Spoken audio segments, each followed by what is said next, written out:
Il y a deux grands enjeux en ce moment. Le premier enjeu au niveau global, c'est le changement climatique. Parce que c'est de lui qu'on parle le plus, pas nécessairement le plus important. Et donc là, on se retrouve avec des scénarios à 2050 qui vont aller vers du plus 3 degrés, ce qui pourrait amener à des conséquences économiques, sociales, naturelles très importantes et qui va avoir des conséquences aussi sur le deuxième enjeu, qui est peut-être même plus important, c'est la biodiversité. On a un problème de biodiversité en ce moment, on a une crise de biodiversité et qui existerait même sans changement climatique. On n'a pas besoin de changement climatique pour foutre le bordel là-dedans. Nous sommes des vivants parmi le vivant, quoi. Alors, c'est important de le mesurer parce que ça a un impact fort sur les territoires de montagne. C'est de mesurer quelle culture collective nous avons eue. Celle-ci a amplifié au XXe siècle, parce qu'il y a eu le progrès des sciences et des techniques objectifs qui ont fait qu'on y a cru, qu'on allait maîtriser la planète. On était d'accord ou pas d'accord, mais on allait sur la Lune, tout ça, c'était génial, on maîtrisait tout. OK. Sauf que la vraie vie n'est pas celle-ci. Ce n'est pas une question d'opinion. Si c'est bien ou pas bien, ça peut l'être. Mais la vraie vie, c'est que nous sommes des vivants parmi le vivant dans une vie terrestre et que ça, on s'est cru extraterrestre, on s'est cru au-dessus de ça. Ça induit des comportements de dominateurs. On en parle souvent de la domination homme-femme, mais en fin de compte, c'est aussi une domination sur la nature. C'est une domination tout court. Nous sommes à l'origine du problème de changement climatique, une grande partie des problèmes de biodiversité aussi, mais c'est dans celui qu'on va morfler le plus. C'est-à-dire que plus on est pauvre, plus on est précaire, plus on est vulnérable, et donc plus, en fait, on va souffrir des impacts du changement climatique. Et donc, le Sud se retrouve dans une situation où il souffre le plus d'un problème qu'ils n'ont pas causé. On ne peut pas arrêter de produire et de consommer. C'est juste impossible. Mais il faudrait consommer moins, et il faudrait consommer plus intelligemment. Et intelligemment, ça veut dire avec le plus de respect possible pour les contraintes environnementales.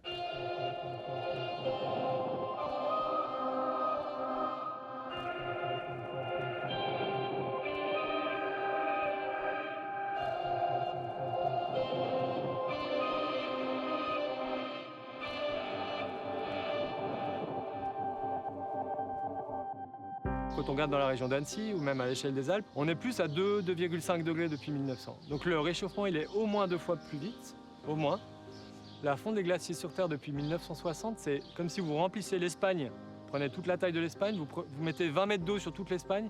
Ça, c'est le volume d'eau qui a fondu par les glaciers depuis 1960 sur Terre et qui a contribué à élever le niveau océanique. Si on perd les alimentations glaciaires, c'est toute la base du cycle de l'eau qui va commencer à chauffer très très vite.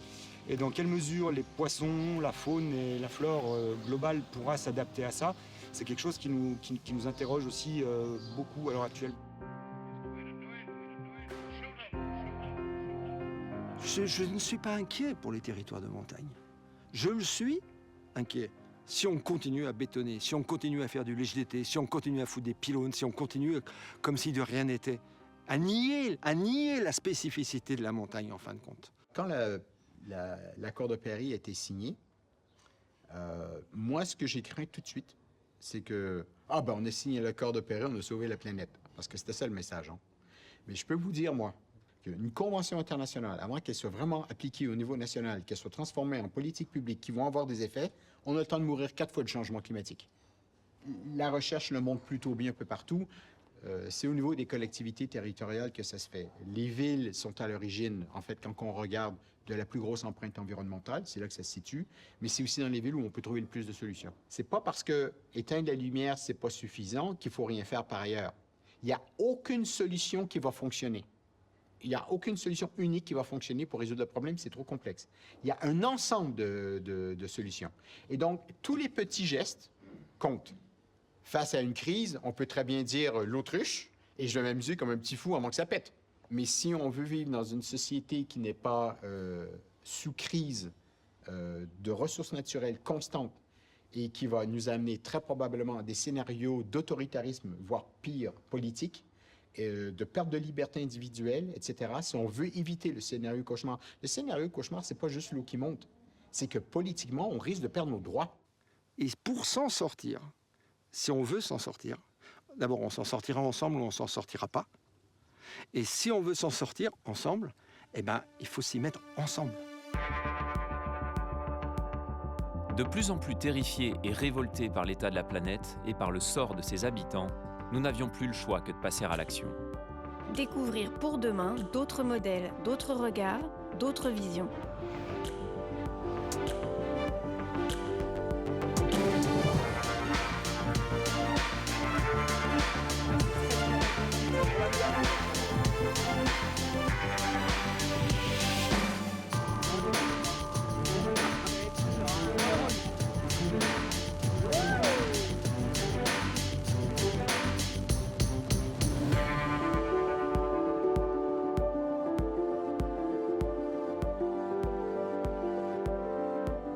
Nous avons trouvé de l'espoir dans notre ville, à la rencontre des acteurs du changement, à commencer par les artisans d'une alimentation locale, saine et respectueuse. Se nourrir est notre premier besoin. Notre alimentation a un impact majeur sur notre santé. Pourtant, depuis plus d'un demi-siècle, nous consacrons une part de plus en plus réduite de notre budget à notre alimentation. Nous achetons des produits à très bas prix qui viennent de l'autre bout de la planète. Chaque année, en Haute-Savoie, 80 fermes et leurs terres agricoles disparaissent, l'équivalent de 500 terrains de foot. Comment peut-on accueillir et nourrir localement 10 000 habitants supplémentaires ?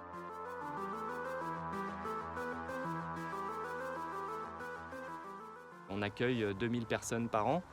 On n'installe pas un seul maraîcher par an. On voit bien que la compréhension, elle est que partielle et que la place du paysan et de la production locale, elle n'a pas été entièrement comprise. Les événements extrêmes se multiplient en fait, donc toutes les productions sont mises à mal avec ces changements climatiques. Et je pense que l'agriculture paysanne, ça peut être une réponse vraiment à ces changements climatiques. Je pense qu'aujourd'hui, on a suffisamment de recul pour voir que ça marche. Donc il faut peut-être se poser un petit peu ces questions de ces modèles agricoles qui doivent évoluer. Au sorti de la guerre, on allait vers un certain modèle d'agriculture. Aujourd'hui, les attentes, les besoins, ils sont plus exactement les mêmes. Donc peut-être qu'il faut revoir un peu les curseurs. Quand on va subir un changement, qu'il soit violent ou non d'ailleurs, moins on est diversifié, plus on fait pour revenir à l'agriculture de la monoculture. Quand il y a une problématique, on doit la régler très vite ou elle va nous attaquer très fort. Alors que si on avait de la diversité, on sentirait bien moins cet impact-là. Il faut du lait, il faut de la viande, mais il faut aussi des légumes, il faut des fruits, il faut des céréales. Donc autour d'un territoire, il faut pouvoir avoir toutes ces productions et de les avoir en qualité et en quantité suffisante pour répondre aux besoins du territoire en question. L'autonomie alimentaire du bassin annécien est vraiment très faible. Ce qu'il faut savoir, c'est qu'il y a moins de 1% de ce qui est mangé sur Annecy qui vient de production locale. Et ce qui veut dire, à contrario, que plus de 99% vient d'autres départements ou d'autres régions dans le monde. Et ça, ça a comme conséquence énormément de pollution, énormément de trafic sur les routes. La souveraineté alimentaire doit aujourd'hui devenir un véritable projet de territoire. C'est capital d'ores et déjà, tout de suite, de geler des terres, de racheter des terres, de destiner l'agriculture comme premier acteur pour retrouver un petit peu d'équilibre. Parce qu'on va droit dans le mur.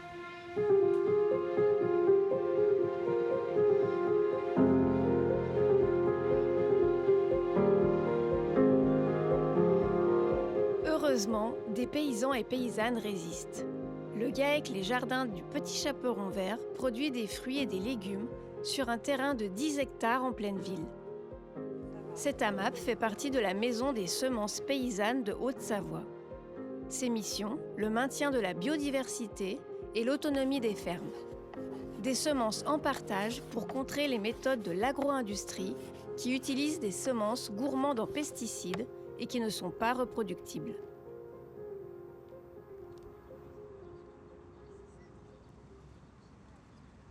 Alors voilà les salades. Partir de la graine pour aller jusqu'aux légumes, moi je trouve ça beaucoup plus logique. Et donc encore plus du légume à la fleur, la graine pour replanter la graine, c'est juste le cercle de la vie en fait de la plante. Et on y gagne surtout en qualité de légumes, parce que c'est vrai que d'être sur des semences paysannes au niveau de la qualité gustative, des choix de variétés, de coloris, de formes, c'est super, on découvre plein de trucs. Et surtout, après, au niveau de la résistance au climat, au terroir, on a des variétés qui sont de plus en plus adaptées à la Haute-Savoie, parce qu'il faut savoir que quand on achète des graines, c'est souvent pas en Haute-Savoie qu'elles sont reproduites. Donc on n'a pas du tout les mêmes saisons que dans le sud de l'Italie ou même juste sud de la France, parfois. Donc du coup, la graine, elle s'adapte. En fait, le patrimoine génétique de la graine s'adapte au fur et à mesure à chez nous. C'est ça. Donc ça, c'est super important. Ah oui, t'as raison. Dès que je viens de alors, je vais virer mes semis qui sont crapauds en général. Moi, par exemple, sur mes tomates, je cherche la précocité, je cherche la couleur, la résistance aux maladies, mais je cherche aussi le goût. Voilà.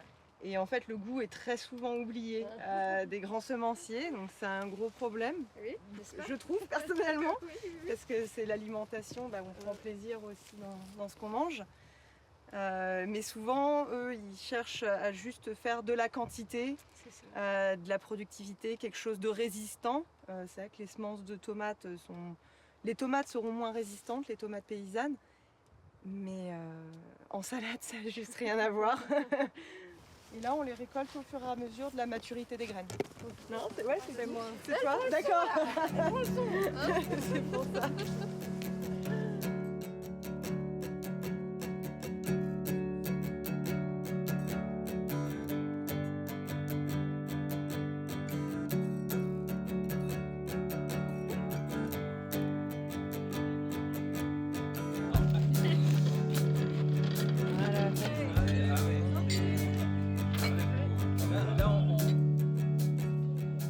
Le fournil des paysans, c'est aussi une histoire de valeur, de recherche de qualité et d'indépendance.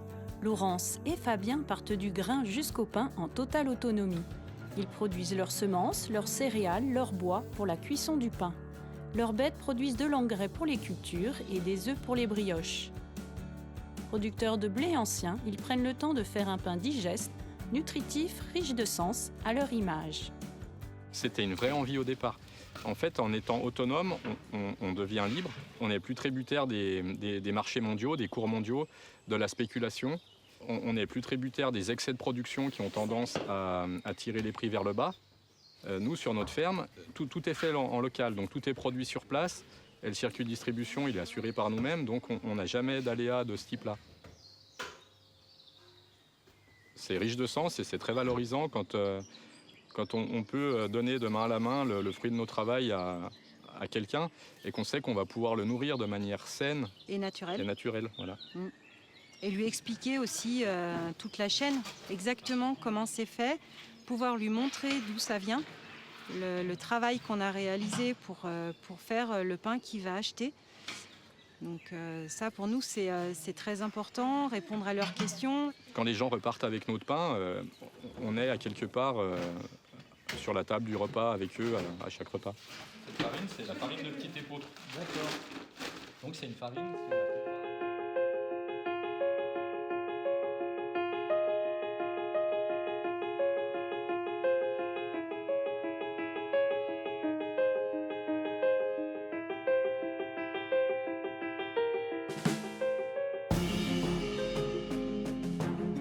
À l'AMAP du potager Balmontin, la transparence et le partage, c'est aussi l'affaire d'Odile.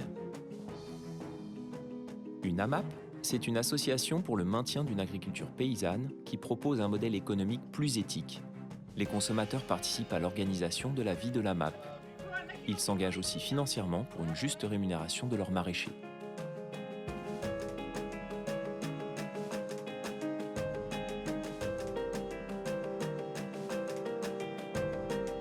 Une AMAP, c'est un producteur et c'est autour des familles qui font en sorte, tous ensemble, producteurs et consommateurs, familles ou entités, il y a restaurants, tout, font en sorte que tout le monde soit content. Et pour ça, c'est hyper transparent au niveau financier, au niveau de la culture. Donc ils s'engagent sur une année? Voilà, c'est un engagement. Alors au potager, on fonctionne du mois d'avril, début avril, jusqu'à Noël. D'accord. Et donc on a fait le prix de la part de récolte ensemble. Et on prend les bilans, il n'y a rien de plus transparent que de faire un AMAP. Fixer les prix ensemble. Voilà. Je crois que j'aime tellement mon métier que c'est sûr que je pourrais gagner plus. Ça serait bien de gagner plus. C'est pas le plus important pour moi. Vraiment, ce qui me mine ou ce qui m'empêcherait, ce qui me tracasse un peu la nuit ou des trucs, c'est de me dire que ça ne va pas rester agricole. C'est ça. Le potager Balmontin, c'est la première AMAP des Deux-Savoies. J'ai pas du tout envie que toute l'âme et toute l'énergie que j'ai mis là, et les uns et les autres, j'ai pas du tout envie que ça coule sous du bitume. J'ai planté, il y aura toute la bande de fleurs. Et j'avais dit aux élus, mais en cas de crise, comment vous allez faire pour nourrir vos concitoyens? On mange 3 fois par jour. Donc, c'est essentiel, notre métier. Je leur avais dit, mais comment se fait-il que pendant des années, vous avez laissé les enfants de paysans se faire traiter de cutéreux, de bouseux? C'est comme ça que, petit à petit, le monde paysan a été dévalorisé. On rame pour refaire remonter notre beau métier. Et pourtant, on a tous besoin de ce beau métier, hein, autant pour s'habiller, pour se nourrir, pour sa santé, pour se loger. On a une période où on a l'opportunité de changer. On a tous envie d'avoir à côté de chez soi le nécessaire pour bien vivre. Et ben, ça se fait en nous donnant la main tous ensemble. Vous avec ce que vous faites, moi la terre, les charpentiers, les artisans, les boulangers, on est tous dans le même bateau pour une vie. Et puis on a des enfants, donc il faut vraiment leur donner espoir. Oh, mais moi aussi. Oh bah oui quand même. Oh bah oui. C'est du haricot, un petit peu de haricot. C'est ce que je dis, on partage le plus comme le moins. C'est-à-dire qu'au début, il n'y a pas beaucoup de haricots, et ce sera une petite salade ou quelque chose, puis il y a des petites betteraves, des petits navets.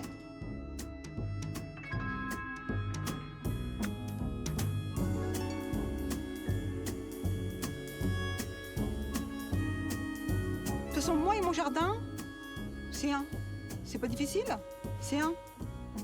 Ouais, c'est évident. Mais oui, il ne faut pas avoir peur de demain.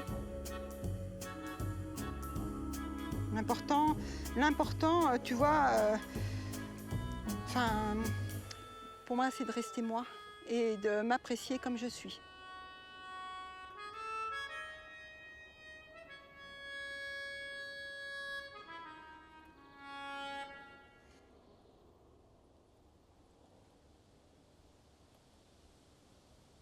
Tu me disais que votre magasin de producteurs, c'était le premier de la Haute-Savoie? Oui, alors au rendez-vous du terroir, ça a été le premier magasin de producteurs de Haute-Savoie.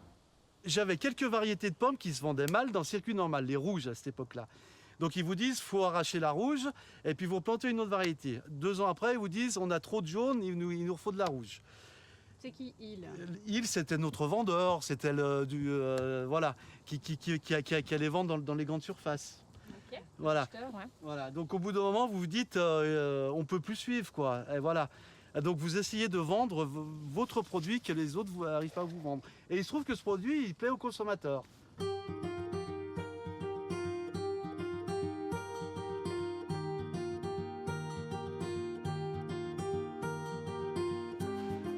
L'avantage pour le consommateur, c'est d'avoir du produit frais, vraiment en direct, c'est d'avoir le producteur en face, c'est d'avoir des produits locaux, c'est de pouvoir faire ses observations au producteur, en bien ou en mal, ça peut arriver les deux. Hein. On avait un peu peur au début, parce que nous, on savait pas faire la vente, et finalement, ça s'est très bien passé, quoi.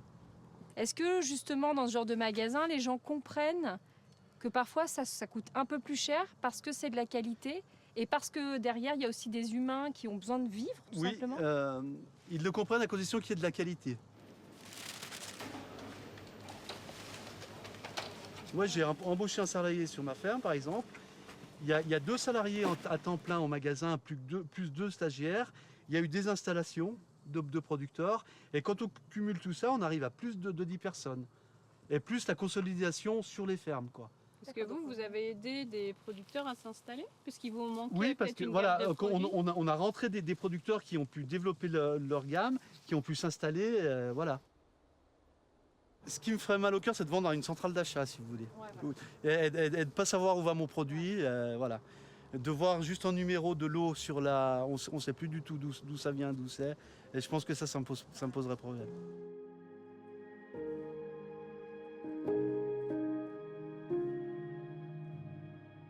Associer éthique et plaisir, c'est aussi la philosophie de la société Les Trois. Créée par des gastronomes défenseurs du bon goût et du bon sens, elle propose une restauration collective saine et goûtue qui fait la part belle à notre terroir. On va plutôt chercher les produits d'appellation dans le secteur alimentaire.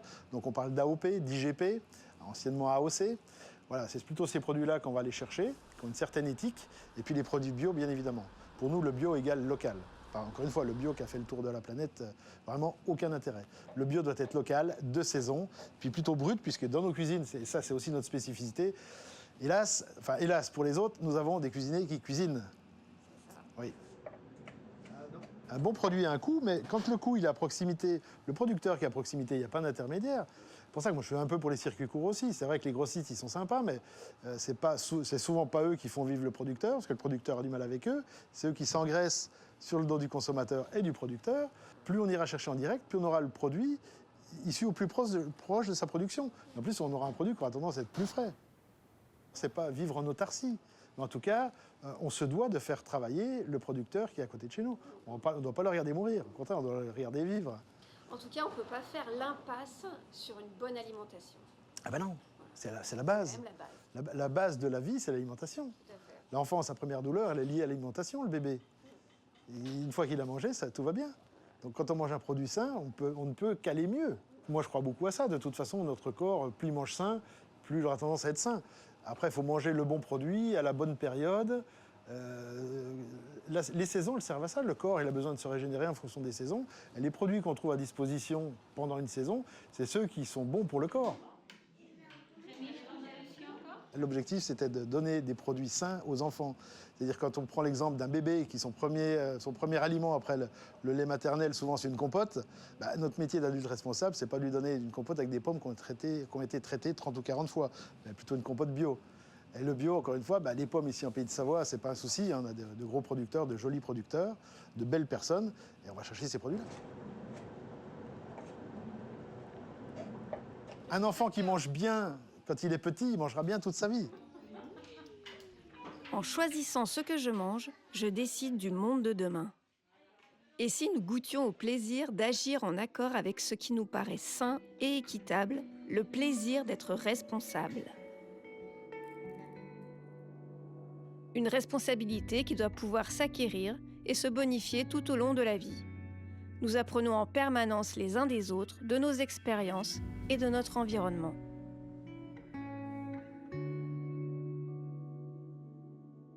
Le système éducatif aujourd'hui, je le vois un peu organisé comme il y a un siècle. En fait, il est assez pyramidal et très hiérarchique. C'est-à-dire que c'est un peu comme un truc de gouvernement. En fait, on a quelqu'un qui est en haut qui prend les décisions pour ceux qui sont en bas, sans en être lui-même impacté en fait. Et ceux qui sont en bas, on est un peu conditionnés, notamment par l'école, justement, à attendre que les décisions viennent d'en haut. Ceux qui prennent les décisions en haut font des réformes qui s'appliquent de manière nationale. Or, on sait bien aujourd'hui qu'en France, il n'y a pas deux classes qui se ressemblent et on n'a pas deux parcours scolaires d'enfants qui se ressemblent. Donc on a une dynamique un petit peu de contrôle, dont l'intention première, elle est de transmettre un socle commun de connaissances et de compétences à tous les enfants, ce qui est tout à fait louable en fait. Mais derrière, on cultive quand même l'uniformisation, la standardisation. On a aussi l'évaluation qui vient amener une démarche de performance, en fait, de productivité, et donc on génère beaucoup de compétitivité. Les enfants qui rentrent aujourd'hui à l'école sortiront probablement vers 2040. Il serait intéressant de se dire qu'est-ce qu'on sait du monde de 2040 aujourd'hui et qu'est-ce qu'on souhaite du monde de 2040 aujourd'hui. À partir de là, on pourrait certainement fixer un objectif et cet objectif nous encouragerait à revisiter complètement les contenus, les méthodes et les outils qui sont cultivés aujourd'hui. C'est bientôt eux qui auront leur place dans la société. Il faut le plus possible les aider à les intégrer dans ces projets d'avenir. Les enfants, en moyenne, passent à peu près le même temps que des détenus à l'extérieur. Entre l'école, les tablettes, les trajets en voiture, tout ça, voilà, le temps c'est extrêmement réduit. En les enfermant comme ça, quand je dis en les enfermant, c'est tous notre société, hein, on leur nuit en fait. Peut-être qu'ils apprennent beaucoup de choses, mais on leur nuit en termes d'épanouissement, de bien-être. Moi, j'ai pas envie d'une société où les enfants continuent comme ça d'être enfermés, avec en plus certains qui sont en souffrance. Certains s'accommodent plus ou moins bien de ça, mais certains sont vraiment en souffrance. On est dans un monde qui est surconnecté, c'est ce qui génère aussi la complexité de notre monde. Hein. Et la surconnexion nous amène à avoir un rythme très rapide de vie, de fonctionnement. Il y a aussi l'abondance matérielle, la surconsommation, les agendas très très bouqués. On dit souvent à nos enfants de se presser, de se dépêcher.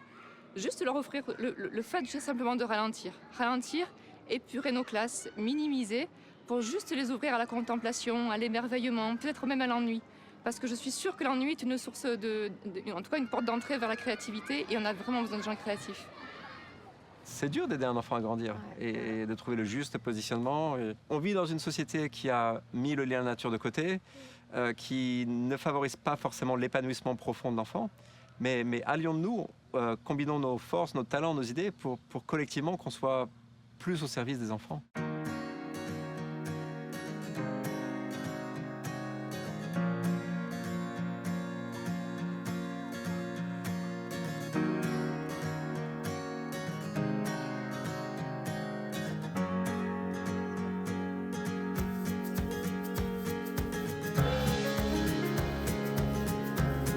I've only got the notion to sing this pain.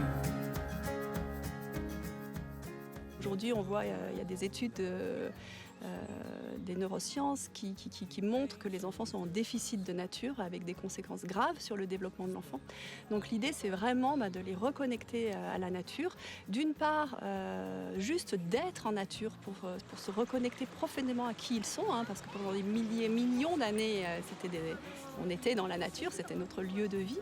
Donc déjà, se reconnecter avec tout ça. Et là, on observe que tous les sens fonctionnent mieux, que des capacités peut-être aussi se réactiver.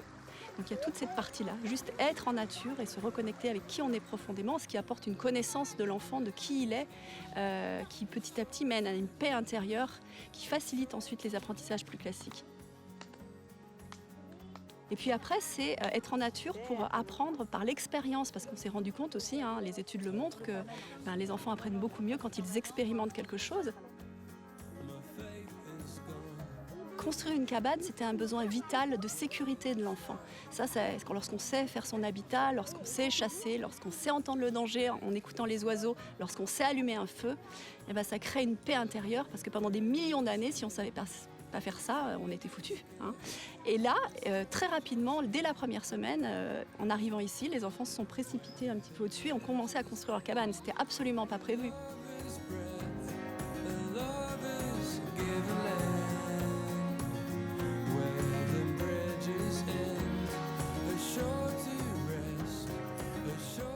Moi, je sens vraiment la différence entre une journée en classe, enfermée entre quatre murs, et voilà, vous voyez bien le paysage qu'on a. Bon, mais je pense qu'on pourrait faire des envieux. Hein. Ça aussi, les enfants le ressentent quand on est bien personnellement, mais automatiquement, eux sont bien aussi. Il y a une grande liberté dans le choix des activités parce qu'on suit beaucoup les besoins de l'enfant. Par contre, tout est extrêmement encadré. Simplement, c'est encadré d'une façon subtile où l'enfant ne sent pas cet encadrement. On sait exactement où il en est, où il va, mais l'enfant ne se rend pas compte puisqu'il avance à son rythme et quand il a envie d'y aller.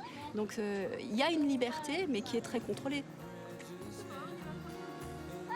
Sur 15 enfants, on a 7 enfants qui bénéficient de bourses. Et pour nous, c'est fondamental ça, parce que cette école, justement, cette reconnexion, cette force que les enfants vont acquérir grâce à la nature, on pense qu'elle est fondamentale justement pour des familles qui pourraient par ailleurs avoir d'autres difficultés.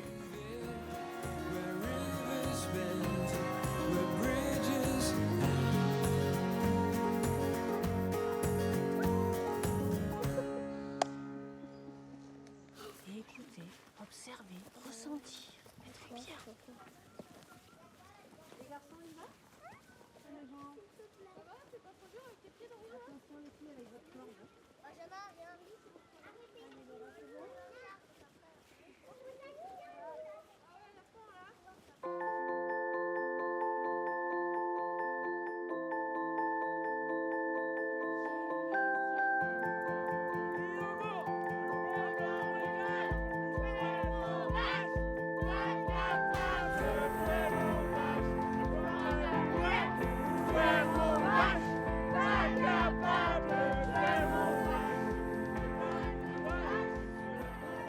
Le scoutisme, c'est un mouvement de jeunesse mondial de 57 millions de jeunes qui prônent des valeurs de débrouillardise, de citoyenneté, puisqu'on dit qu'un scout ou un éclaireur, hein, c'est la même chose, c'est un citoyen heureux, actif et artisan de paix.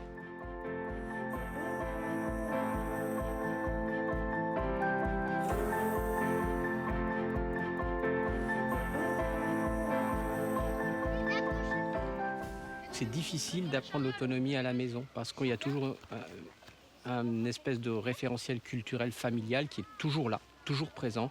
Là, ce qui se passe, c'est que les enfants sont à l'abri du regard des parents, c'est-à-dire qu'ils sont avec des tierces personnes et ils s'épanouissent parce que quelque part, le chef scout, l'animateur scout, il est à la fois le père ou la mère, donc la figure d'autorité, le grand frère et le copain, le confident.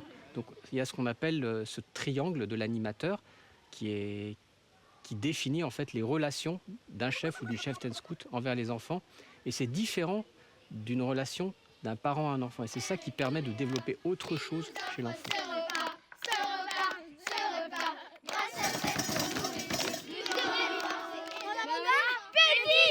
La pédagogie scout et la pédagogie éclaireuse apprend l'engagement.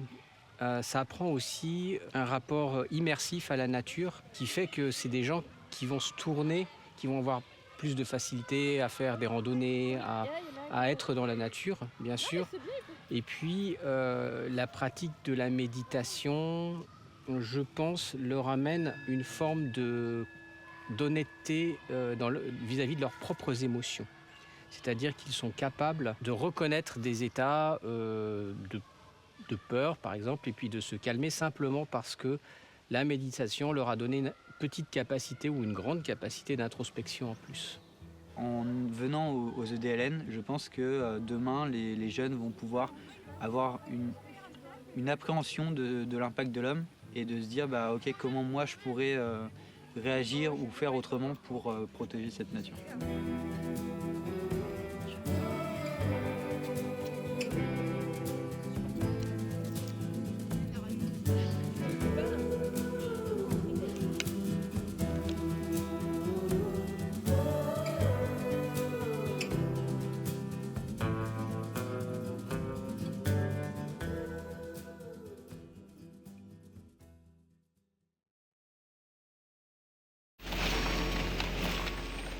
La pollution est plus ou moins visible suivant que l'on habite Nairobi ou Annecy. Les montagnes de déchets issus de l'activité humaine sont à l'image de nos excès. Leur réduction est un des points d'entrée incontournables de la préservation de la planète. En sensibilisant les enfants, le groupe local citoyen Zéro Déchet Annecy aide les familles à modifier leurs habitudes de consommation. C'est sur sa boîte aux lettres et c'est l'oreille pour se laver les oreilles. Comment on fait pour réduire ces déchets? Comment on peut changer des choses qui sont jetables en des choses pas jetables? Est-ce que vous avez des idées? Et c'est vrai que le déchet, quand on prend l'idée du déchet, c'est tout ce qu'on achète. Et tout ce qu'on achète, ça vient souvent de l'autre bout de la planète.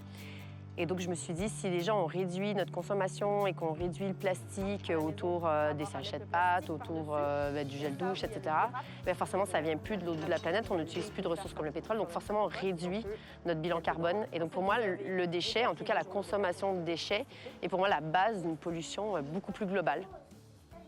En 2050, on estime qu'il y aura plus de plastique que d'animaux marins dans les mers. Donc, il y aura plus de plastique que de poissons et on estime que 90% des animaux marins ont ingéré du plastique au moins une fois dans leur vie. Quand on produit un déchet, peu importe un produit, que ce soit un emballage ou que ce soit même un ordinateur, on a de l'énergie grise qu'on n'a pas vue avant. C'est que vous avez votre produit qui est la pointe du iceberg et en dessous, vous avez tous les déchets qui ont été générés avant de produire ce produit. On dit bien que quand on met une poubelle au chemin, il y en a environ entre 60 et 100 qui ont été produites derrière pour cette même poubelle, mais qu'on n'a pas vu que les industriels, eux, ont jeté quand ils ont produit ce produit.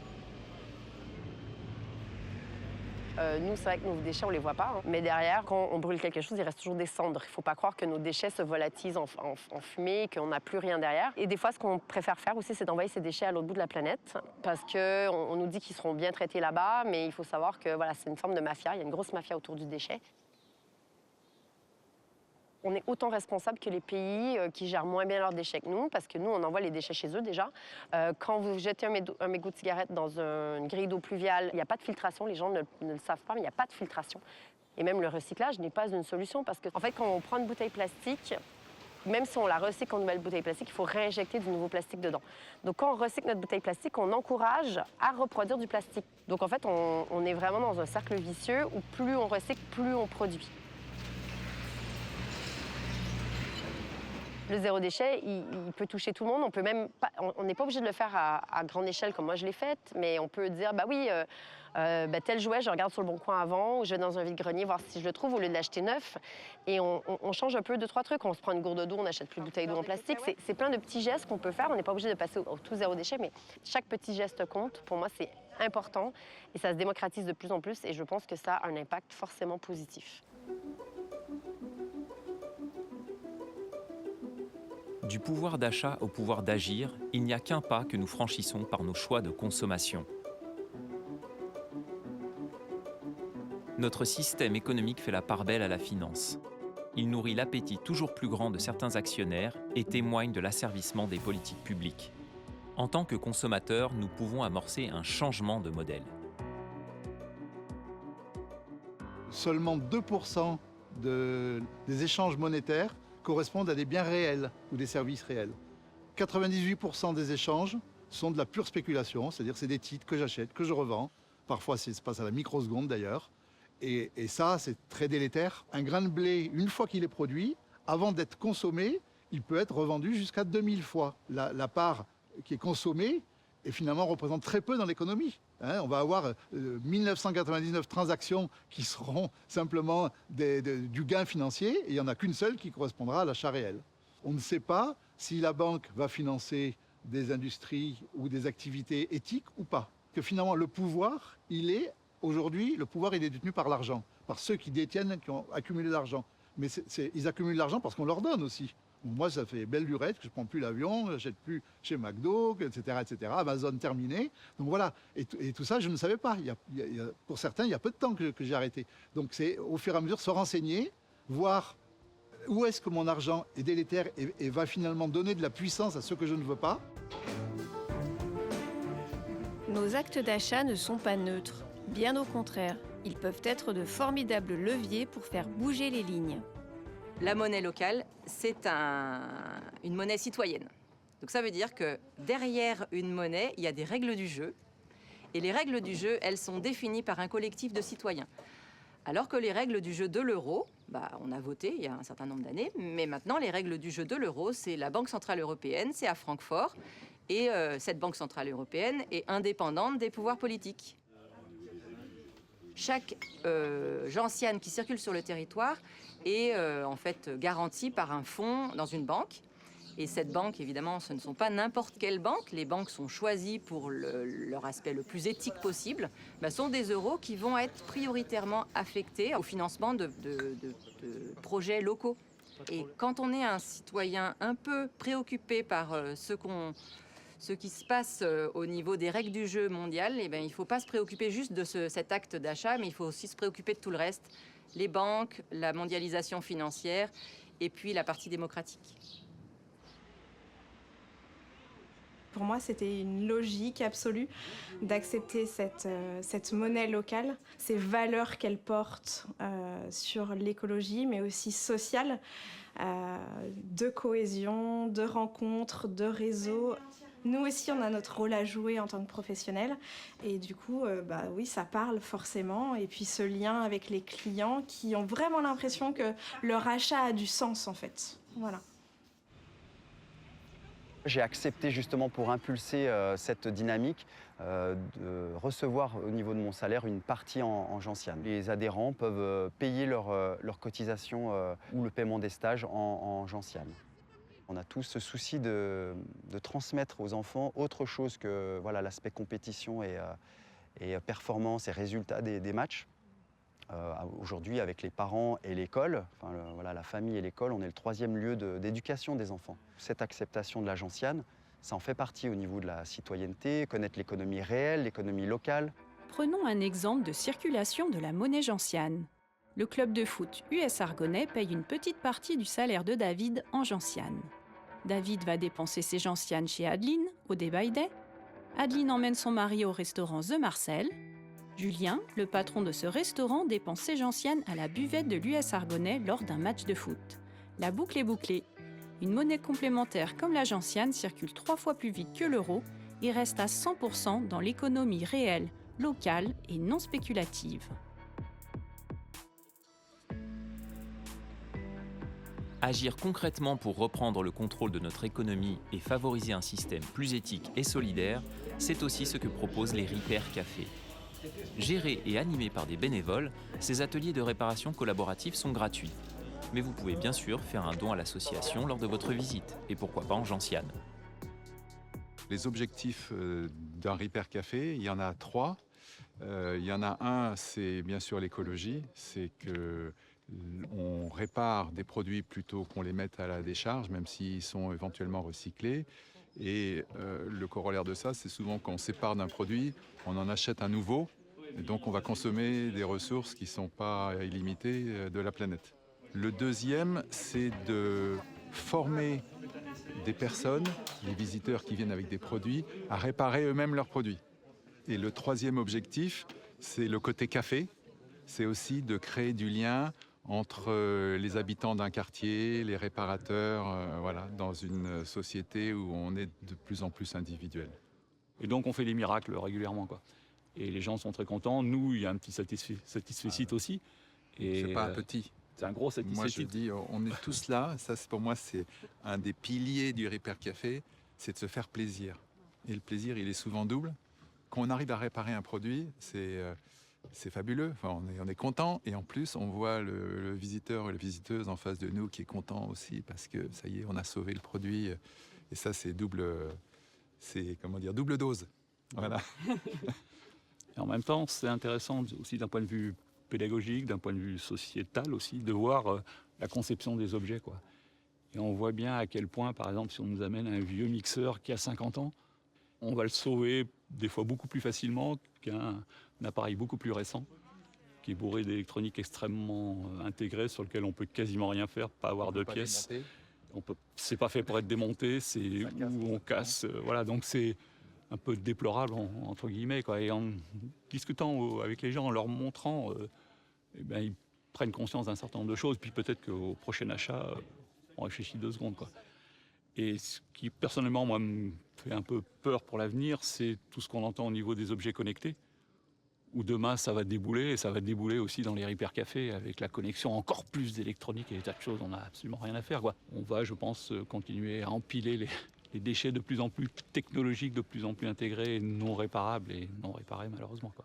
Voilà, maintenant, de quoi a-t-on besoin? Chacun est juge, quoi.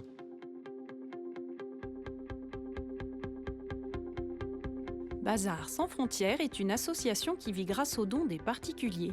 Cela peut être des livres, de la vaisselle, de l'électroménager, du linge, des meubles et des jouets. En tout, l'association récupère 800 tonnes de dons par an, ce qui représente environ 300 000 vêtements et 400 000 livres. Ici, ils sont triés, nettoyés, réparés puis revendus en magasin. Tout ce travail est réalisé par des salariés en insertion.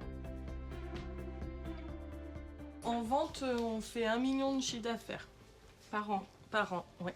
Et est-ce que ça suffit à financer les 90 postes de salariés que vous avez ici? Non, ça suffit pas. En fait, ça finance les salaires des salariés, ce qu'on appelle permanents, donc en CDI, et puis tout ce qui est fonctionnement. Mais pour les salariés en insertion, on a un financement de l'État, en fait, une subvention au poste. Donc, l'État, le département, la région nous donnent de l'argent pour payer les postes en insertion. Et en échange, attendent qu'on réussisse notre rôle d'insertion. C'est grâce à cette partie sociale et à cette action sociale qui est financée qu'on peut faire tourner la recyclerie.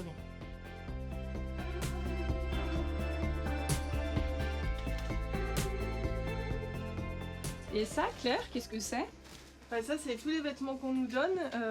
Ça, en gros, en 3 jours, c'est rempli. Voilà.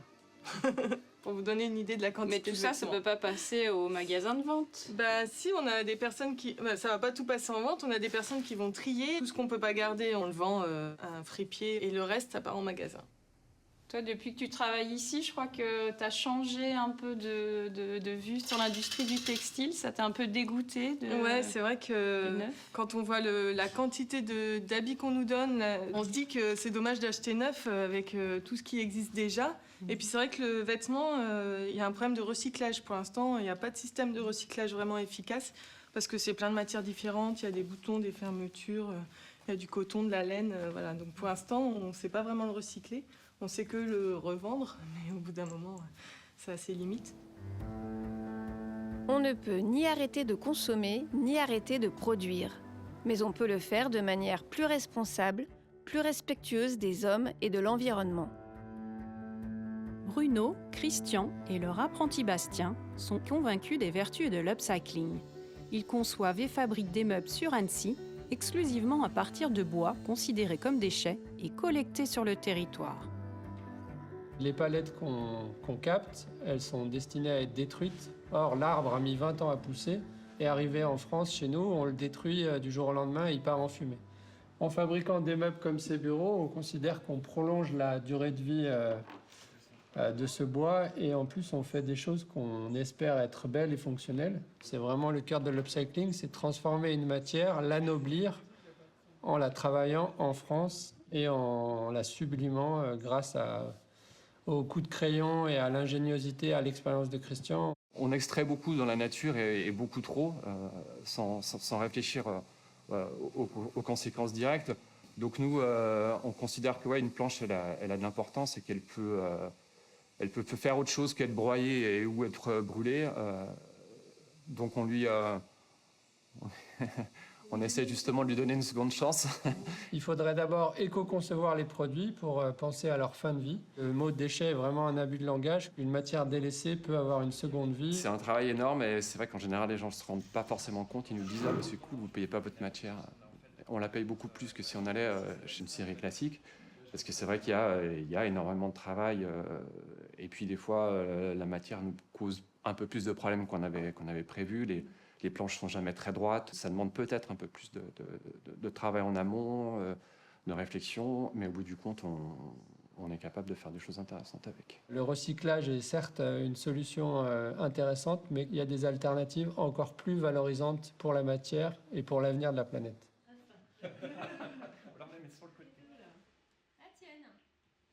Le monde du travail se mobilise de plus en plus sur les questions environnementales. Entreprises et salariés ont un rôle à jouer dans de nombreux domaines, et notamment dans celui de la mobilité. Chaque jour, des milliers de personnes se déplacent pour aller travailler. Au-delà de la sphère professionnelle, la mobilité est un enjeu global. De l'élève qui se rend à l'école aux touristes retraités, les nuisances liées au transport nous concernent tous. Ville, campagne ou montagne, c'est l'ensemble du territoire qui est impacté.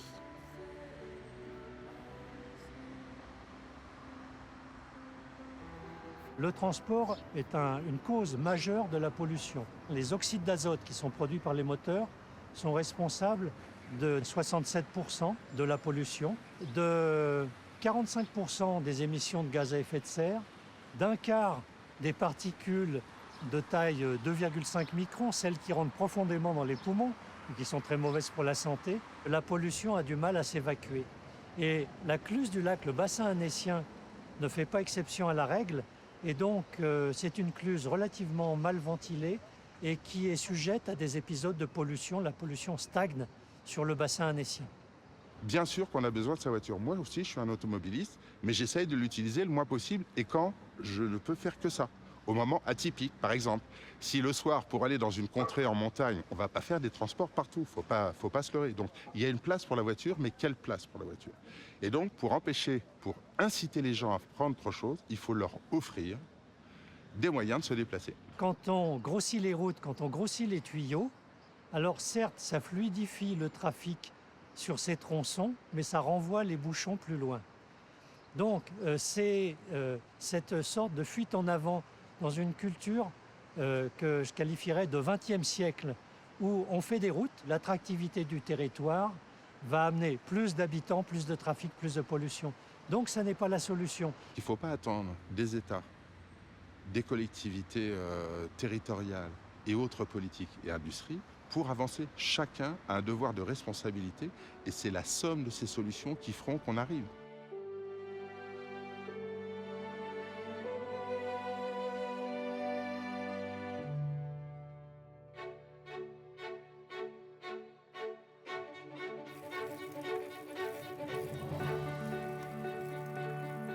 Nous sommes de plus en plus nombreux à passer à l'action en choisissant le vélo. La petite reine et sa version électrique connaissent un succès grandissant. Et c'est souvent le moyen que l'on préfère pour remplacer la voiture.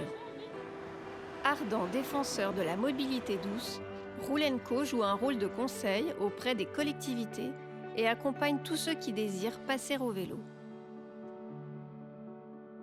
Plus il y aura d'infrastructures dédiées au vélo sécurisées, plus il y aura de monde qui va passer au vélo parce que les gens auront plus peur de rouler en ville. Donc ça, c'est une chose. Mais les infrastructures, ça ne fait pas tout. Il faut tout un système vélo qui se mette en place, c'est-à-dire une vraie volonté aussi politique que le vélo s'impose comme mode de déplacement. Repenser la ville en ville plus apaisée, donc avec moins de voitures, avec plus de zones piétonnes, avec plus de zones cyclistes, pour que les gens franchissent le pas, passent au vélo. Nous, ce qu'on propose aussi, c'est des cours de vélo-école. C'est-à-dire pour les gens qui ont peur de rouler en ville ou qui ne savent pas du tout faire du vélo, de leur apprendre à faire du vélo. Il faut aller voir les gens et leur dire qu'est-ce que vous avez comme trajet à faire. Voilà, on vous conseille plutôt un siège, plutôt une remorque, plutôt un vélo cargo. Venez essayer. Voilà. L'essayer, c'est l'adopter aussi. Souvent, c'est vrai qu'il faut que les collectivités s'emparent de ça et proposent des solutions. Et nous, on est aussi prêts à accompagner les gens. On fait ça sur nos sessions de vélo-école, d'accompagner sur du trajet domicile-travail, par où je passe. Et voilà, qu'est-ce qu'il me faut comme équipement pour transporter mes enfants ou faire mes courses. Voilà. On peut faire ses courses sans utiliser sa voiture. Tu nous emmènes faire un petit tour en vélo ? Avec plaisir. Montrer les belles pistes cyclables d'Annecy.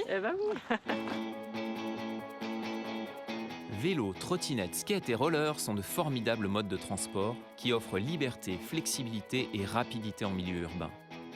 Quand elle est possible, la marche est aussi une alternative intéressante, injustement délaissée. Mais la mobilité douce a néanmoins ses limites. Long trajet ou chargement encombrant, certaines situations nous conduisent à choisir d'autres solutions. En choisissant l'autopartage, vous bénéficiez des avantages de la voiture tout en restant dans une démarche de transition. Service méconnu en plein développement, Cities peut vous aider à franchir le cap sur le bassin annécien.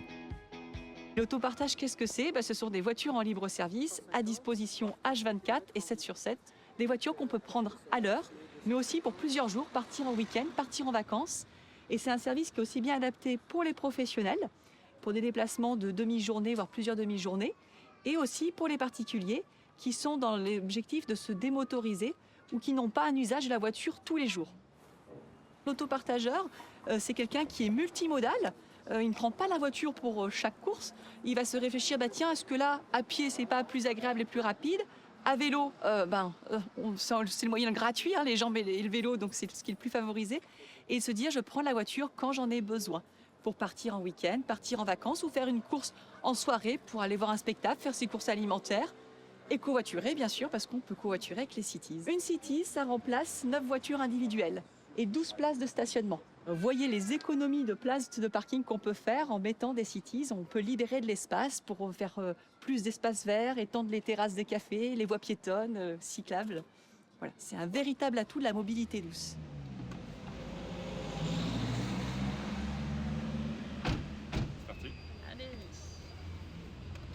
Ça a changé mon rapport à la voiture parce que je passais de propriétaire d'une voiture à copropriétaire et tout simplement usager. Et du coup, j'ai pu mesurer mon besoin d'utiliser la voiture pour chaque déplacement et c'est vraiment ça qui m'a permis aussi de plus utiliser le transport en commun, le train, le vélo, avoir plusieurs moyens de transport en même temps. Parce que je pense que j'ai divisé minimum par 2, voire 3 le coût de la voiture. Ce qui était aussi important pour moi au début, c'était de m'engager pour la mobilité de demain en fait.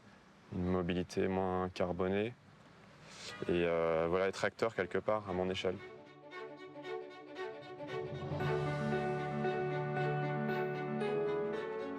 S'il y a une solution, c'est mettre en place un système multimodal, c'est-à-dire offrir aux citoyens, aux habitants, la possibilité de passer d'un point A à un point B en changeant de différents modes de transport. Je pense qu'il faut avoir cette vision-là globale. Ces modes de transport, ça peut être quoi? Ça peut être la marche à pied, et donc il faut faire des réseaux de marche à pied qui soient désirables et que les gens ont envie de prendre quand c'est possible. Plus une ville est belle, plus les gens ont envie de le faire.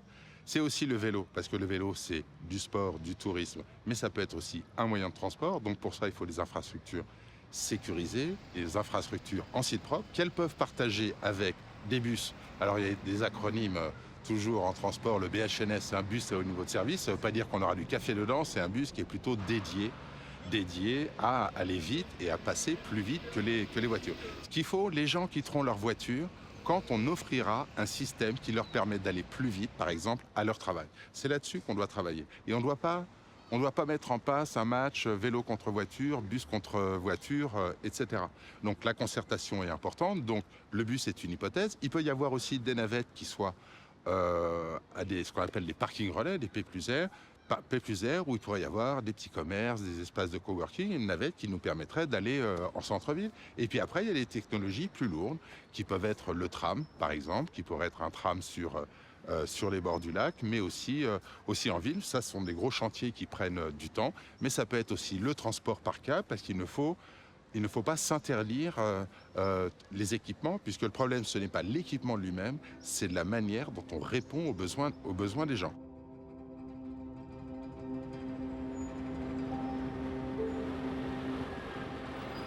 La construction engendre nuisances et pollution, et les filières éco-responsables sont quasi inexistantes.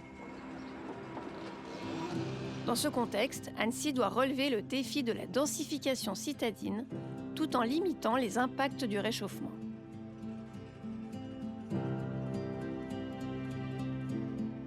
La part de la dépense énergétique du secteur du bâtiment, on considère que ça pèse entre 40 et 50% du total. Ça représente en fait un élément qui est très déterminant. C'est pour ça que les politiques se concentrent sur la rénovation énergétique des bâtiments. Si on fonctionne avec les énergies fossiles depuis 150 ans environ, c'est qu'il y a une sacrée bonne raison. Et cette raison, c'est que les énergies fossiles sont transportables. Donc, c'est de passer de ce mode très pratico-pratique, très opérationnel, mais qui a des impacts assez forts sur la pollution, sur les gaz à effet de serre, etc., et de passer à un mode de fonctionnement énergétique qui, justement, n'ira pas là-dessus. On va vers des périodes qui vont être difficiles pour les habitants des villes. Donc, il faut absolument ramener de la fraîcheur en ville, c'est indispensable.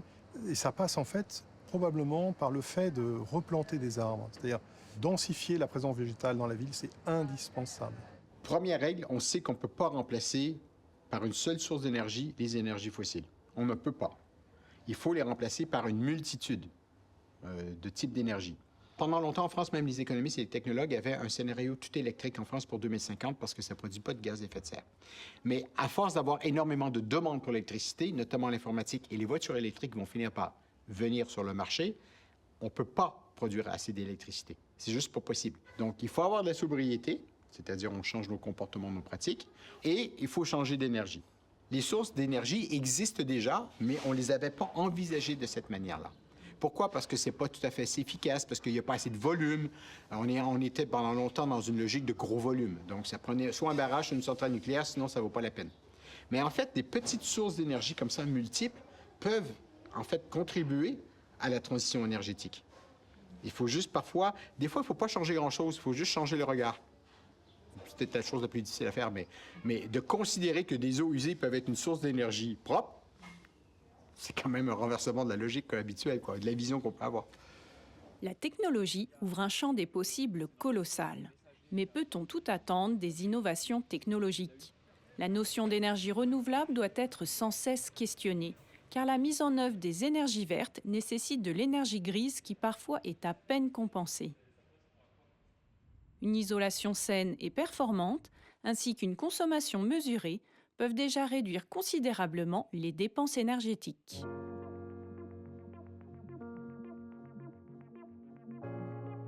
La première chaudière biomasse à grande échelle du bassin annécien naissait sur Faverges il y a 25 ans. Aujourd'hui, on retrouve ce type d'équipement sur le quartier de Novelle, suite au démantèlement du chauffage municipal au fioul.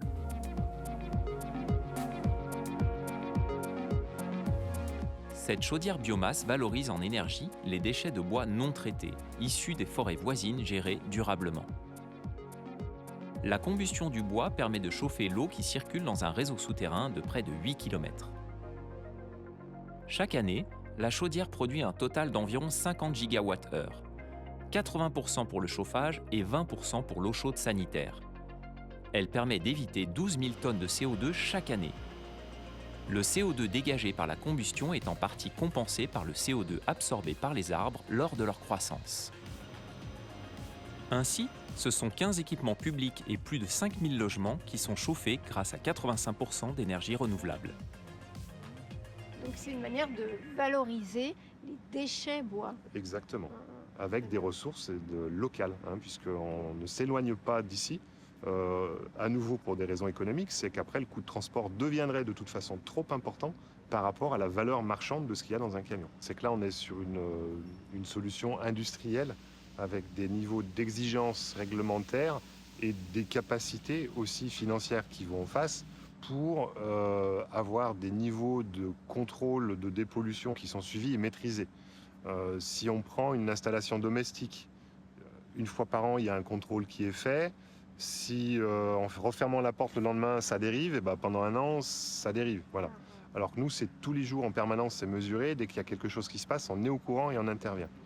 On est sur l'énergie, la première qui a été utilisée. L'homme de Cro-Magnon, il a commencé à brûler du bois pour se chauffer. Et finalement, on fait la même chose ici. Sauf que, soyons un petit peu plus modernes, on le fait dans de meilleures conditions. Voilà, chacun ne va pas couper sa bûche pour le brûler ici. Et surtout dans des niveaux de qualité de dépollution aussi qui sont à un niveau bien supérieur à ce qu'on connaissait avant. Mais oui, on revient à l'âge de pierre en ayant une solution d'avenir.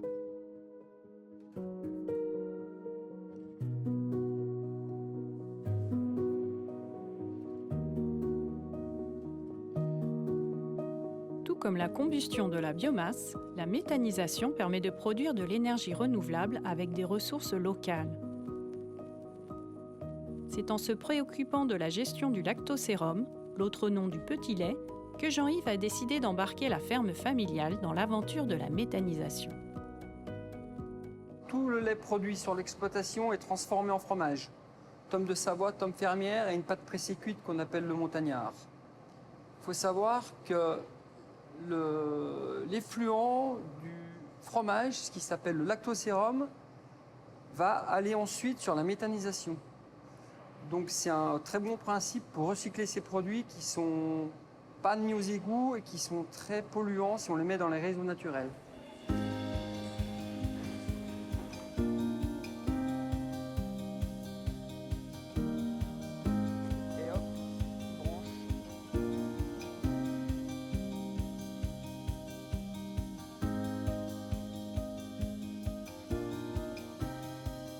Un méthaniseur, c'est un digesteur. En fait, c'est un estomac. Un estomac où il y a des bactéries qui transforment les matières organiques en gaz. On essaye d'apporter du lisier chaque heure, du fumier et des parties fermentescibles. On travaille avec des collectivités et on travaille aussi avec des magasins grande surface. Il y a aussi des hôpitaux, il y a le collège, les cantines scolaires. La matière organique est donc transformée en biométhane grâce à un procédé d'épuration qui permet au biogaz d'atteindre une qualité identique à celle du gaz naturel. Le biométhane ainsi obtenu peut être vendu et injecté dans le réseau national de distribution de gaz. L'engrais organique peut être utilisé comme fertilisant sur les cultures. Il faut néanmoins rester vigilant face aux potentielles dérives de la méthanisation. Elle ne doit pas ralentir les démarches de prévention du gaspillage alimentaire ni conduire à une culture réservée à la production d'énergie. Mais si elle est maîtrisée et contrôlée, comme sur la ferme des Érelles, la méthanisation peut être un réel atout dans la production locale d'énergie renouvelable.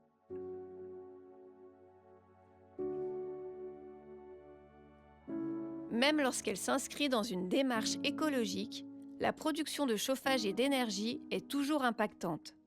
Bénéfices et préjudices devraient donc être systématiquement mis en balance en amont de tout projet.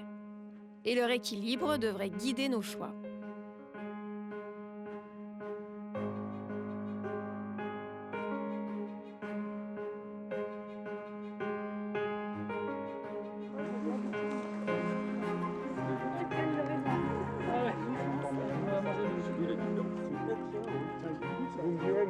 je peux, hein.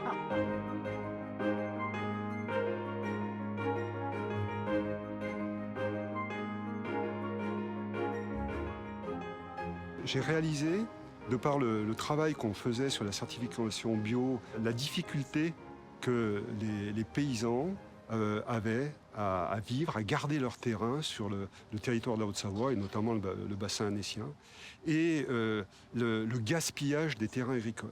Considérant que c'était vraiment un privilège de disposer d'un terrain sur notre territoire, l'idée c'était d'utiliser au maximum ce terrain qui était mis à notre disposition. Michel a donc souhaité un bâtiment à énergie positive, un bâtiment qui produit plus d'énergie qu'il n'en consomme. Au sous-sol, la géothermie permet de chauffer ou de rafraîchir suivant la saison, et les panneaux photovoltaïques de produire de l'électricité. À cette haute performance énergétique s'ajoute la préservation de la santé des salariés grâce à des matériaux très peu émissifs en composés organiques volatiles que l'on retrouve dans les cols ou les peintures. Son terrain fournit également des fruits, légumes et herbes médicinales aux salariés. Michel a préféré un potager permacole amendé par le fumier du centre équestre voisin à une simple pelouse. L'eau de pluie récupérée par le toit permet d'arroser les cultures et sert également pour les toilettes du bâtiment. La solution qu'on a choisie, qu'on a retenue, c'est d'équiper la toiture avec des capteurs photovoltaïques. Donc on a plus 620 mètres carrés environ de panneaux, donc c'est une petite centrale solaire. Voilà. Cette production, elle est largement excédentaire parce qu'on s'aperçoit que d'année en année, avec une meilleure utilisation du bâtiment, une meilleure compréhension du fonctionnement du bâtiment par nos salariés, on a réduit de manière importante la consommation d'énergie. Ce qui fait qu'effectivement, on est producteur net d'énergie. Pour moi, évidemment, il y a sûrement un surcoût par rapport à un bâtiment classique, mais je suis certain qu'avec les années, il n'y a pas de surcoût. Au contraire, c'est un investissement hyper productif. Ce qui est fondamental, c'est que les collectivités et l'État donnent l'exemple. C'est-à-dire que quand ils construisent eux-mêmes des bâtiments, eh bien, ils construisent des bâtiments qui aient des performances au niveau environnemental, qui soient excellentes. Il est consternant de voir qu'on continue à construire des bâtiments qui vont être très consommateurs d'énergie pendant toute leur durée de vie.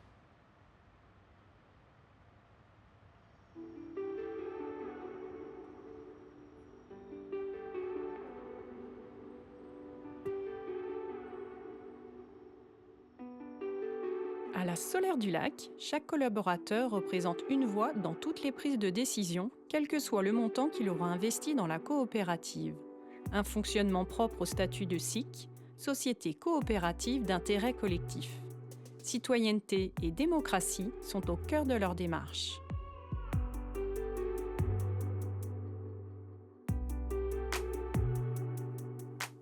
Les objectifs de la coopérative, c'est d'accélérer la transition énergétique, qui est un des volets de la transition écologique. Il y a le développement, le financement et l'exploitation de centrales photovoltaïques sur les toitures du bassin annécien. Et d'autre part, en ayant une action de sensibilisation auprès des citoyens et en les sensibilisant à la sobriété énergétique et à la maîtrise de leur consommation d'énergie. Donc on a fait un premier projet qui est sur le toit du CEAE. Donc c'était intéressant pour montrer qu'on était capable de faire un projet. Et puis pour 2020, il y a vraiment une accélération en collaboration avec la ville d'Annecy qui nous a mis à disposition 3 toitures. Et là, on va partir sur une autre dimension. Donc on est sur la turbine qui va représenter quasiment 200 mètres carrés de capteurs.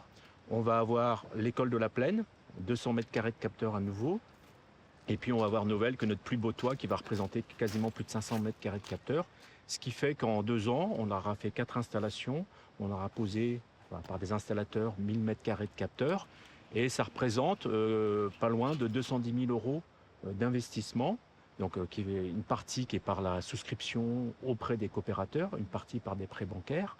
Et ça montre qu'une initiative citoyenne gérée par des bénévoles arrive à faire travailler localement des acteurs Et donc c'est vraiment une économie qui favorise la transition énergétique sur Annecy. Vis-à-vis des politiques, des collectivités territoriales, on montre que le citoyen peut se réapproprier la question de l'énergie, peut réaliser des projets, et ça nous permet aussi à nous, au vu de la difficulté de faire une installation solaire, parce que c'est un peu un marathon, d'avoir une approche très réaliste, de ne pas dire tiens on va pouvoir équiper tous les toits. Malheureusement non, c'est pas aussi simple que ça.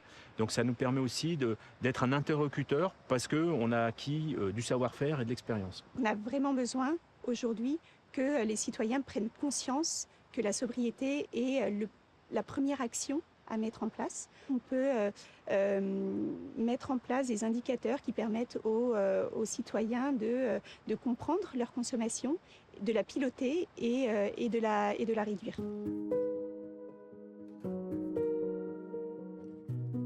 La production de biens, la consommation d'énergie et la démographie sont en constante augmentation.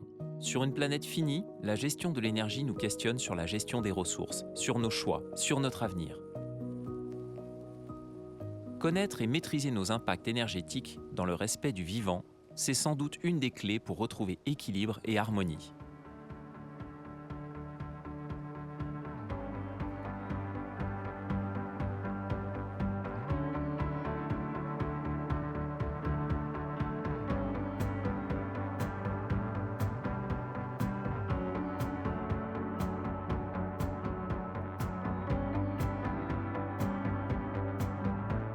Se retrouver et être ensemble fait partie de nos besoins essentiels. Au cœur du quartier du Vernet, Ariane, Isabelle et leur petite cantine proposent un lieu d'accueil et de partage. Quoi de plus rassembleur qu'un bon repas cuisiné avec le cœur.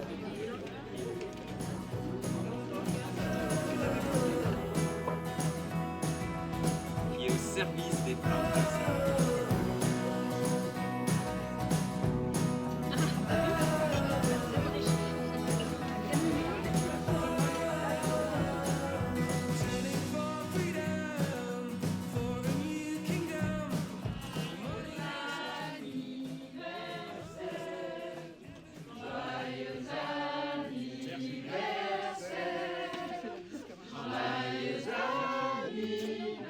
C'est un concept qui a déjà maintenant 6 ans, qui est originaire de Lyon et où l'idée c'est de créer un réseau en France de petites cantines, donc des cantines de quartier où le repas sert de support à la rencontre.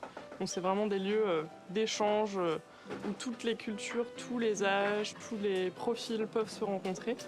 Voilà, l'idée c'est que ce sont des convives, des habitants, qui s'accueillent, qui cuisinent les uns pour les autres.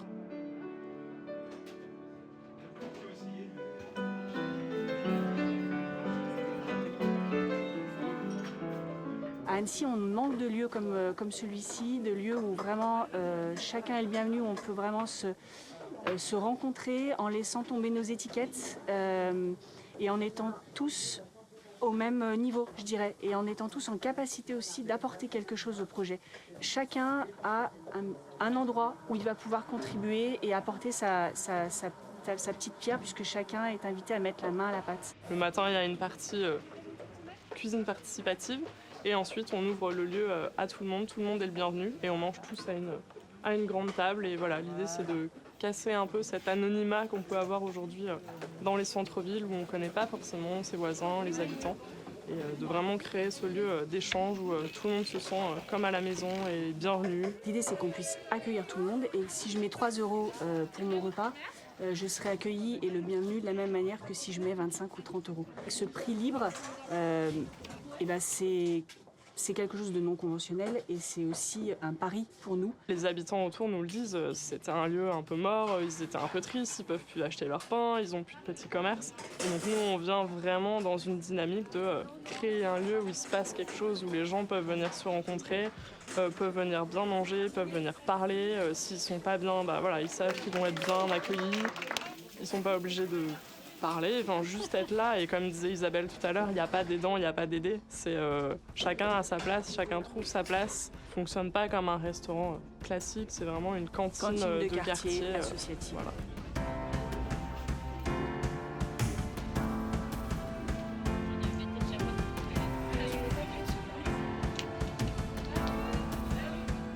Quel que soit le domaine, l'engagement associatif est au cœur des solidarités. L'épicerie coopérative Alpar est dans cet engagement citoyen. Elle défend la collaboration et l'entraide. Alpar n'est pas un simple supermarché, mais un véritable lieu de vie. Alpar propose une alternative locale à la grande distribution dans une approche plus humaine, sociale et solidaire. Pour pouvoir y faire ses courses, il faut devenir coopérateur. En achetant une part sociale, vous devenez membre de la coopérative et participez donc à son orientation. Vous devez y travailler également bénévolement 3 heures par mois, ce qui permet de réduire les frais de fonctionnement ainsi que les prix de vente. Vous aurez alors accès à des produits diversifiés, de qualité et éthiques. Aujourd'hui, on arrive à être moins cher que la grande distribution à produits équivalents. Alors ça dépend des produits, mais on va jusqu'à 50 voire 60% moins cher sur certains produits. On n'est pas là pour faire des bénéfices, c'est-à-dire que tous les bénéfices sont réinjectés dans la coopérative automatiquement. On fait une marge fixe de 20% sur tous les produits, peu importe, donc on n'a pas d'intérêt de mettre plus un produit en avant qu'un autre. L'idée, c'est vraiment que le coopérateur choisisse les produits qu'il souhaite. On a 1336, qui est un projet de reprise des thés éléphants à côté de Marseille. Donc 1336, parce que ces gens-là ont fait la grève 1336 jours. Et après, ils ont monté une coopérative pour reprendre leur entreprise. Donc c'est des projets qu'on soutient et c'est pour ça qu'on a ce produit-là en rayon. On a ensuite donc les confitures et les compotes bien connues de Thomas Le Prince, qui est à Vallières, donc qui est local, qui est bio. On a aussi les jus de fruits qui sont pas tous bio. On a du bio et du non bio. Et puis on est quasiment aligné, voire moins cher sur les prix, parce qu'ils nous font des conditions correctes, bien qu'on achète beaucoup moins que leurs plus gros clients. Tous les chiffres, ils sont transmis tous les mois, les coopérateurs sont au courant. S'ils ont des questions, on dévoile tout, il n'y a aucun souci. On n'est pas uniquement là pour acheter ses courses, mais aussi pour développer du lien social, donc avec divers ateliers qu'on met en place. Le groupe Vie Sociale est très actif, on fait des tas de choses. On a fait des apéros fondus à Noël, on fait des ateliers déco-récup de Noël, ateliers déco-récup de Pâques, on fait des barbecues, on fait des soirées jeux, des ateliers couture. Enfin, il y a tous les gens qui ont des idées les proposent et puis on les met en place si on a suffisamment de personnes intéressées.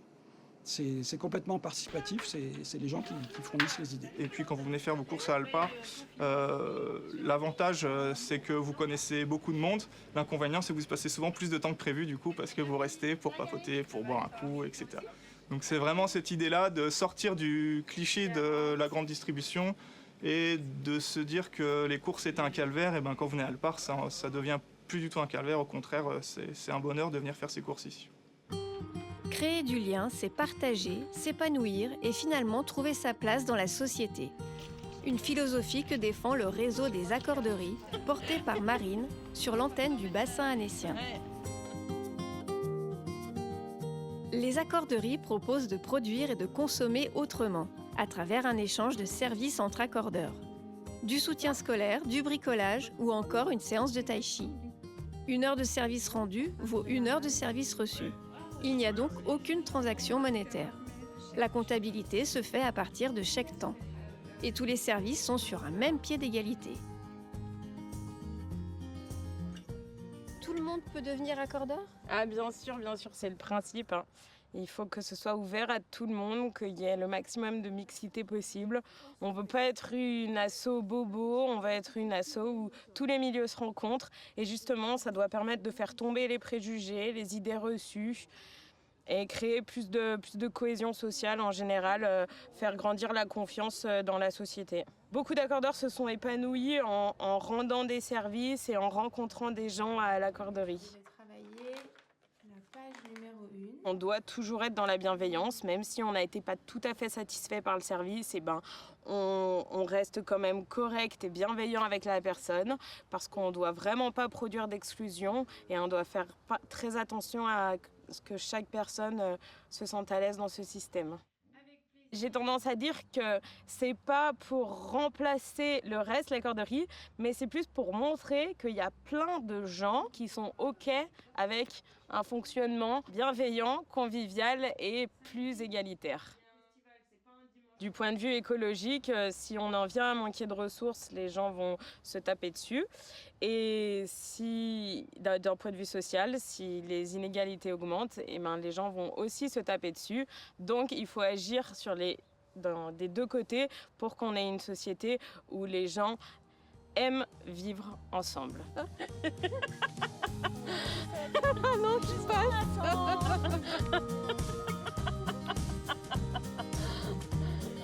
La Corderie, c'est aussi un lieu de rencontre au cœur du quartier du Parmelan où vous pouvez simplement venir papoter autour d'un café.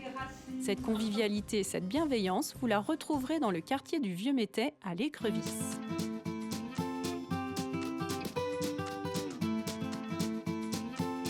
Ce tiers-lieu propose un espace collectif et hybride où projets, idées et savoir-faire sont partagés.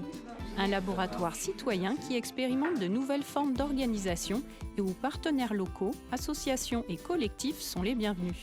Que vous soyez là pour bricoler à l'écrevisse, participer à un atelier ou aider à la distribution de légumes, vous croiserez sans doute les créateurs indépendants en résidence. L'idée, c'est de ne pas avoir quelqu'un qui possède quelque chose et qui le met à disposition de quelqu'un d'autre. C'est ensemble, on possède un lieu, des objets, et on mutualise, et c'est vraiment réinventer la notion de commun. 3 points qui sont importants pour nous. Donc déjà, c'est tout ce qui est les valeurs écologiques, voilà, de transition vers lesquelles il faut aller, mais accélérer beaucoup plus la transition. Du coup, nous, on fonctionne vraiment, on est très attachés à cette idée d'économie circulaire. Tout ce que vous voyez ici, il n'y a quasiment rien qui a été acheté. De la nourriture aux ordinateurs, à l'écran pour les projections, c'est que de la récupération parce qu'on pense vraiment qu'on peut consommer autrement et réutiliser voilà, tout ce qui existe. Ensuite, nous, au sein du collectif, on est assez attachés aux valeurs démocratiques. Alors, c'est un grand mot, mais on essaye vraiment de faire de l'autogestion. C'est vraiment quelque chose qui est important pour nous, de ne pas avoir un système hiérarchique, mais vraiment où n'importe qui, à partir du moment où il sait de s'engager, puisse le faire sans qu'il y ait une hiérarchie à respecter. Chacun veut s'engager sur un projet en particulier, il peut y aller. Et puis voilà, qu'on fonctionne vraiment, comme disait Ambline, sur un système le plus égalitaire possible. C'est pas simple du tout, ça demande une certaine organisation. Mais ce qui est intéressant, c'est pas tant ce que ça nous permet de faire, c'est d'expérimenter cette nouvelle façon de fonctionner. Ici, nous, tout est à prix libre, donc que ce soit les adhésions, les résidents qui payent leur loyer, les ateliers, les événements, pour remettre au cœur du projet la valeur de ce qu'on consomme, des spectacles auxquels on assiste, et en même temps pouvoir permettre aux personnes plus défavorisées de pouvoir quand même participer aux ateliers.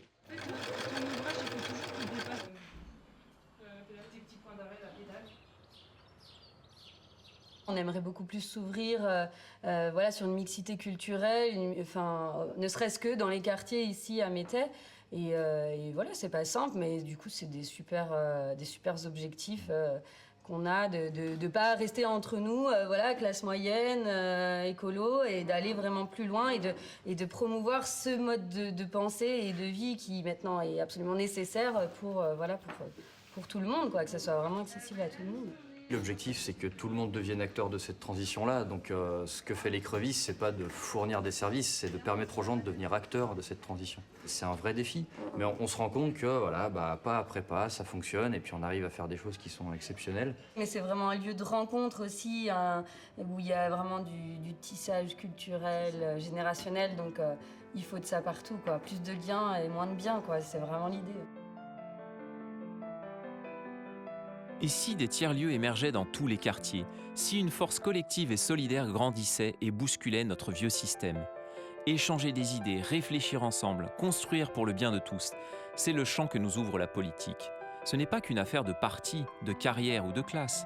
C'est aussi un formidable levier pour inventer un nouveau vivre ensemble, une autre société.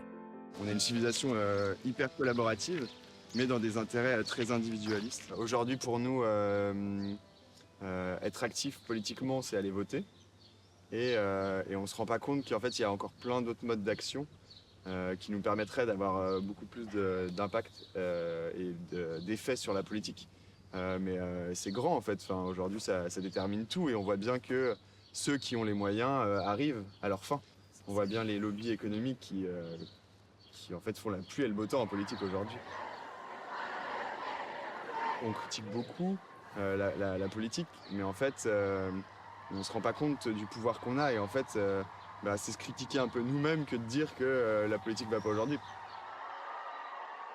Je crois qu'on a vraiment besoin en fait, de se réengager en fait, dans nos vies, de retrouver un peu plus d'équilibre entre notre vie, notre boulot, nos hobbies en fait. Et voilà, je pense qu'au milieu de tout ça, il y a notre vie citoyenne qui est importante, en fait, qui est capitale. Si on veut d'une démocratie, on a besoin d'avoir ce volet-là dans nos vies. S'engager, c'est donner du sens et reprendre les choses en main. C'est sortir de la spirale du toujours plus pour lutter contre la violence et l'injustice.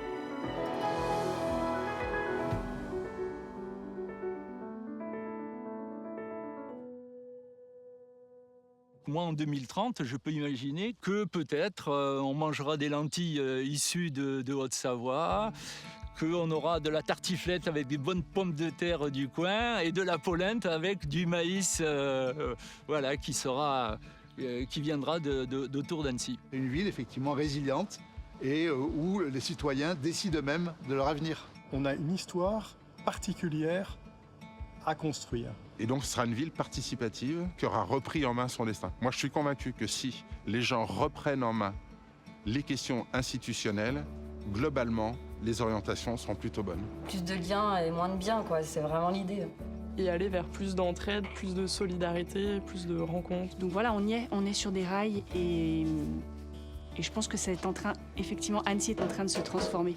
Souvent, on fait peur aux gens, ou les gens ont peur, oui, mais on ne veut pas changer, on va perdre. Je suis persuadé que ce sera un immense gain qualitatif pour la vie des gens, qu'on vivra beaucoup mieux sur Terre, qu'on sera moins dépendant de la force de l'argent, du travail. Je pense qu'on travaillera différemment et mieux. Alors, il y a un grand danger à faire du survivalisme, de l'autonomisme, de l'autarcie, alors que le défi, il est collectif. C'est-à-dire, même si quelques-uns arrivent à s'en sortir, ils seront submergés par les autres qui auront faim, qui auront soif. Et donc, l'avenir n'est que collectif. Voilà le monde idéal, quoi. À nous d'agir localement pour construire un nouveau monde, dans l'humilité, la confiance et l'entraide. Dans l'espoir et la joie, soyons créatifs. Cette nouvelle histoire, nous devons la rêver et l'écrire aujourd'hui, ensemble.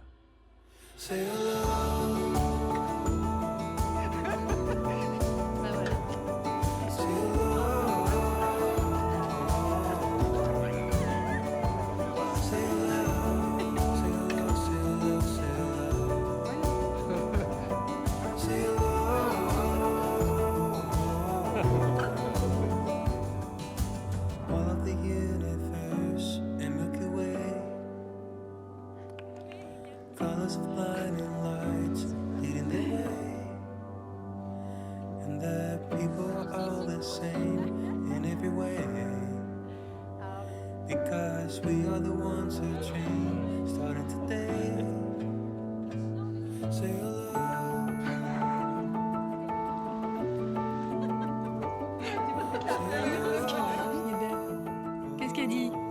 Il faut changer notre mode de vie.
Comme disait Coluche, à dire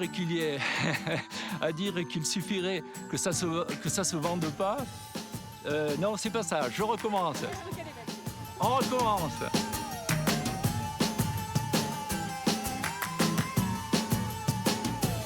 Stéphane, 3e.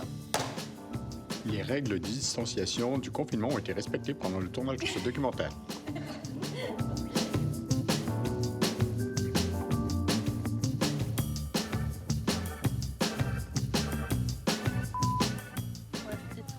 Bon, allez.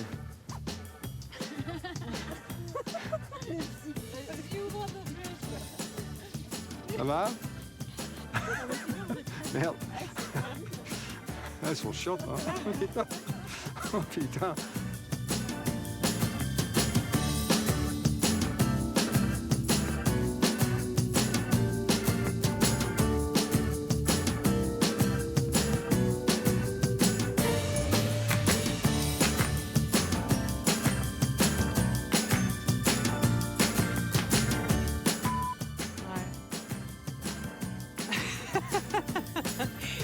Oh, on a vu que j'avais pas de chaussures.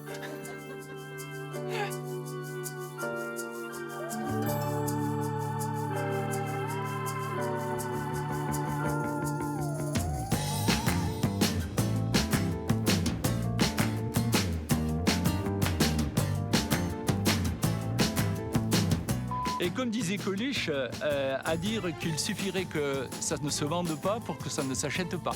Voilà. C'est ça, hein.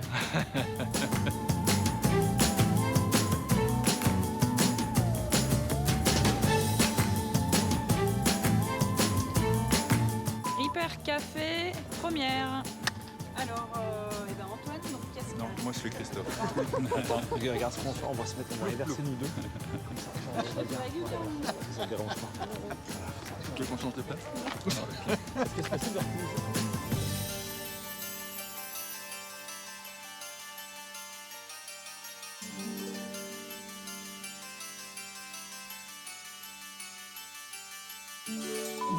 Bouge pas, je vais me la remettre en tête. Il faut pas la rater, ça serait dommage, ça. Ah ouais, c'est ça. Quand on pense qu'il suffirait que les gens n'achètent plus pour que ça ne se vende pas.